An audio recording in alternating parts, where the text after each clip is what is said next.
So I just want to give a quick update on the Xotic Performance 12 valve head studs install. I was extremely impressed with the tools that came with it. They fit right and tight. I was extremely impressed with how well they went in. They were as good or as easy as the ARP head studs that I've used in the past for the 12 valve.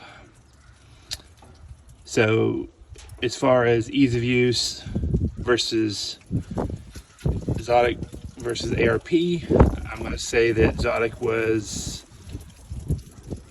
significantly better just due to the fact that it came with all the tools and how well they were packaged and just ease of use altogether.